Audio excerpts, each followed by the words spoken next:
Welcome to CS201 course, Python Programming. The seventh topic is for loops in Python. By the end of the topic, the students must be able to 1.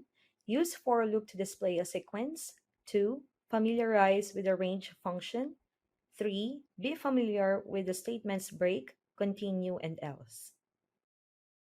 What is Python for loops?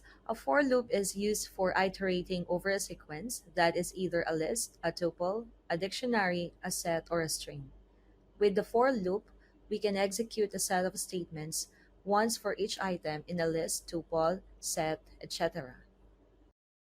For loop syntax. The for loop syntax starts with the keyword for, followed by an indexing variable, then a keyword in, then the name of a sequence, and a colon.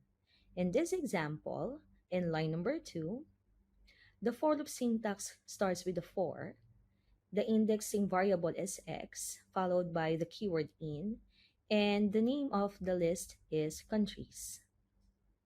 Here is an example of for loop implementation in Python.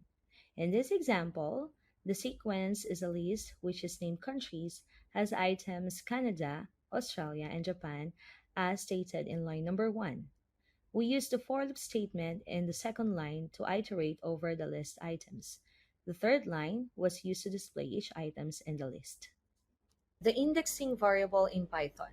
The for loop does not require an indexing variable to set beforehand. Notice that the variable x was not declared in the example below. It was directly used in the for loop statement.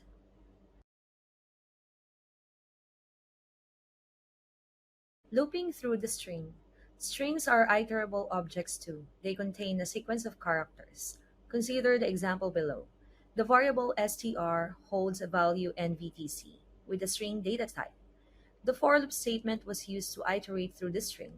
Line 3 then displays each letter on the string. Write a for loop that iterates through a string and prints every letter. Knowledge check.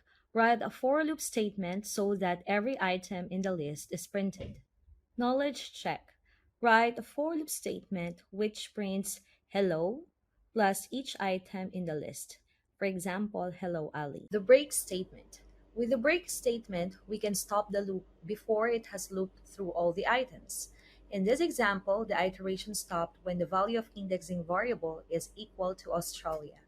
Therefore, the next item named Japan won't be displayed. The continue statement. With the continue statement, we can stop the current iteration of the loop and continue with the next. In this example, when the value of the indexing variable turns to Australia, the current iteration stopped, which means Australia was not displayed. The iteration moves to the next, thus Japan was printed. The range function. To loop through a set of code with a specified number of times, we can use the range function. The range function returns a sequence of numbers starting from 0 by default and increments by 1 and ends at a specified number. In this example, numbers from 0 to 5 were displayed. Take note, not from 0 to 6. By default, the range will start with 0, increment by 1, and ends once the displayed items is equal to the number inside the range. The range function defaults to 0 as a starting value. However, it is possible to specify the starting value by adding a parameter. In this example, we use 2 as the starting point and 6 as the end, which means that values from 2 to 5 will be printed. The range function defaults to increment the sequence by 1. However, it is possible to specify the increment value by adding a third parameter. In this example, the increment value is now 3.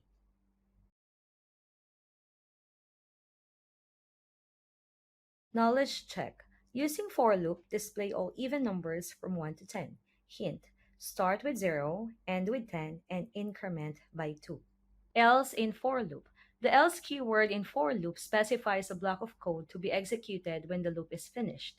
In this example, after the value 0 to 9 was printed, which means the loop is finished, with the use of the keyword else, The string program terminated was displayed.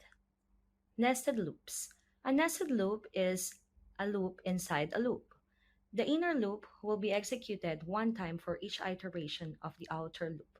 In this example, the outer loop reads onto the list adjective and the inner loop reads onto the list named countries. The program will print each of the adjective and concatenate it with each country. Knowledge check. A loop inside a loop is called blank. Knowledge check. The range function has a default increment of blank. Knowledge check. Use to stop the current iteration and continue with the next. Knowledge check. The blank keyword in a for loop specifies a block of code to be executed when the loop is finished. Knowledge check. With a blank statement, we can stop the loop before it has looped through all the items. That is the end of the topic. Things to ponder. 1. Why do we use for loops in programming? 2. Why do we use the range function in for loop statements?